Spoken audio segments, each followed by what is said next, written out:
اعوذ باللہ من الشیطان الرجیم بسم اللہ الرحمن الرحیم۔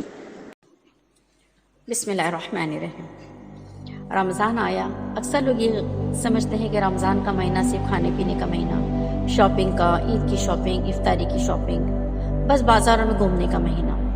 خوب کھائیں، خوب سیر کریں، خوب گھومیں، پوری رات بازاروں میں رہیں اور پوری رات عیش کرتے رہیں، پوری رات مزہ کرتے رہیں، کھائیں پیے کھلائیں، کھائیں بھی کھلائیں بھی۔ بس رمضان کا مقصد ہم نے اب تک یہی سمجھا تھا، لیکن اصل رمضان کیا ہے اور اسے کس طرح گزارنا چاہیے؟ رمضان کی جان کیا ہے؟ کون سی عبادتیں کرنی چاہیے؟ کون سی ایسی چیزیں جسے ہمیں چھوڑنا چاہیے؟ آئیے آج اس کے بارے میں ہم انشاءاللہ العظیم جانتے ہیں۔ سب سے پہلی چیز جو مجھے میرے خیال میں نظر آتی ہے وہ یہ ہے کہ ہمیں سب سے پہلے جو ہے ہمیں اپنی بری عادتوں کو ہٹانا چاہیے، دور کرنا چاہیے، اس لیے کہ بری عادتیں جو ہے وہ ہمارے اعمال صالحہ کو کھا جاتے ہیں، ہے نا؟ نیکیاں جو ہے، نیکیوں کو کھانے والی چیزیں ہمارے گناہ ہیں۔ تو سب سے پہلے ہم رمضان کے اندر ہم سب سے پہلے اپنی بری عادتوں کو کس طرح قابو میں پائیں، وہ رمضان سے پہلے ہی اس کی تیاری کریں گے کہ رمضان کے شروع ہی سے ہمیں رمضان کی رحمتیں، اس کے برکات اور اس کے انوارات نصیب ہو جائیں۔ تو آئیے دیکھتے ہیں ہمیں کون کون سی چیزوں کو اپنے اندر سے نکالنا ہے، اور جسے ہم گناہ بھی نہیں سمجھتے اور یہ بھی نہیں سمجھتے کہ ہاں یہ عادتیں واقعتاً ہمارے اندر خراب ہے نا؟ آج ہم لوگوں کو دیکھ کر جیسا ہمارا ٹرینڈ چل رہا ہے ویسے اپنے آپ کو ہم بدلتے جا رہے ہیں، لیکن ہم مسلمان ہیں۔ ہمارے لوگوں کو دیکھ کر یا وقت اور ٹائم کو دیکھ کر ہمیں اپنے آپ کو بدلنا نہیں ہے، بلکہ ہماری زندگی ہمیشہ اور ہمیشہ وہی رہے جو ہمارے نبی نے ہمیں تعلیمات کر کے دی ہیں، جو قرآن نے ہمیں تعلیمات کی ہے نا؟ تو مسلمان تو وہی ہے جو اللہ کی اطاعت کرے، اس کے رسول کی اطاعت کرے۔ قرآن نے بھی بری عادتوں سے روکا ہے نا؟ غیبت سے، چغل خوری سے، ہے نا، ناحق جان لینے سے، کسی کی بے عزتی کرنے سے، تمام چیزوں سے قرآن نے بھی روکا، یعنی قرآن بھی ہمیں اچھے اخلاق کی تعلیم دیتا ہے۔ اب یہ رمضان جو کہ تمام مہینوں کا سردار ہے، یہ رمضان اتنا قیمتی کہ اللہ سبحانہ و تعالیٰ نے یہ رمضان کا نام خود رکھا، باقی سارے مہینوں کے نام لوگوں نے رکھے۔ اللہ سبحانہ و تعالیٰ نے دنیا بنانے سے پہلے رمضان کو فکس کر لیا تھا کہ 12 مہینے میں ایک مہینہ میرا ہوگا، اور یہاں پر اللہ سبحانہ و تعالیٰ نے کتنا کرم یہ کیا کہ جو بھی رمضان آتا ہے، رمضان کے اندر اللہ تعالیٰ نیکیوں کے اجر کو 70 گنا بڑھا دیتے ہیں۔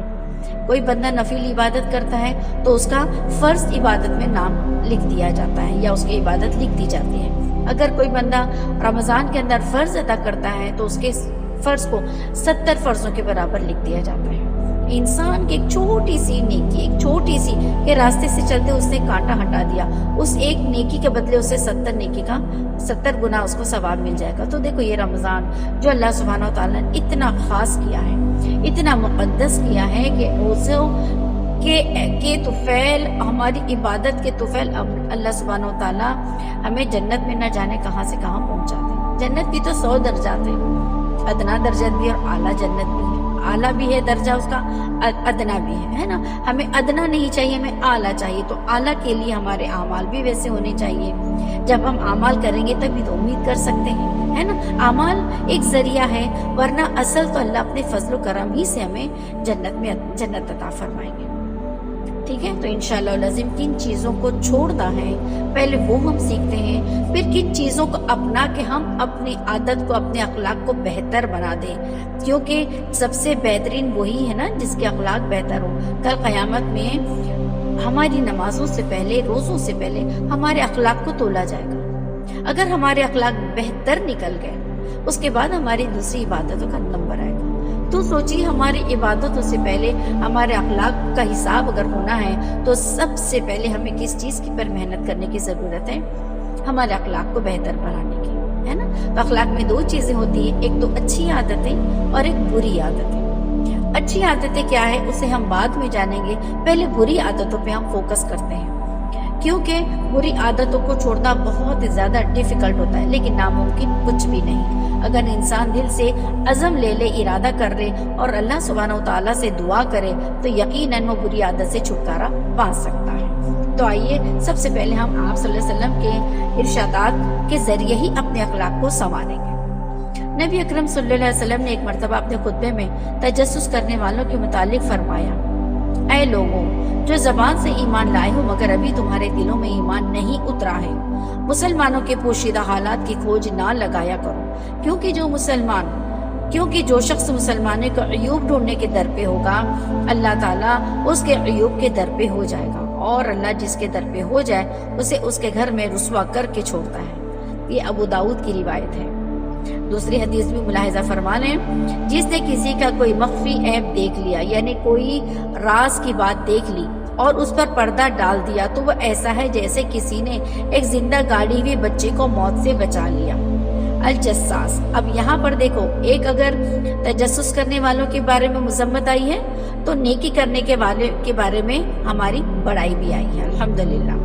اسی طرح غیبت کے بارے میں دیکھو آپ سسم کے کیا ارشادات ہیں۔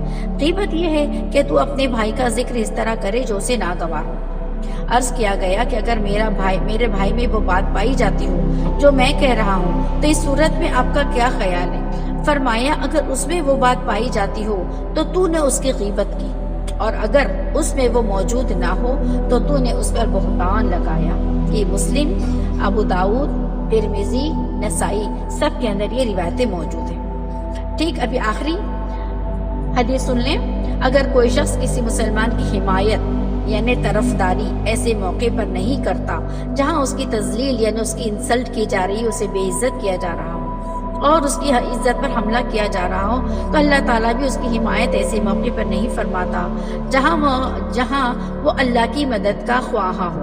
اور اگر کوئی شخص کسی مسلمان کی حمایت ایسے موقع پر کرتا ہے جہاں اس کی عزت پر حملہ کیا جا رہا ہو اور اس کی تذلیل و توہین کی جا رہی ہو، تو اللہ عز و جل اس کی مدد ایسے مواقع پر کرتا ہے جہاں وہ چاہتا ہے کہ اللہ اس کی مدد کرے۔ یہ ابو داؤد کی روایت ہے۔ اب ان حدیثوں پہ ہم غور کریں گے، ہمارے اندر کتنی چیزیں موجود ہیں، ہم اپنے آپ کی اصلاح کریں گے، ہم کسی اور کی اصلاح نہیں کریں گے، ہم اپنے آپ کو پہلے سنواریں گے اور ہم اللہ سے دعا کریں گے اللہ سبحانہ و تعالیٰ ہماری مدد فرمائے۔ آمین یا رب العالمین۔ السلام علیکم ورحمۃ اللہ وبرکاتہ۔ جزاک اللہ خیرا۔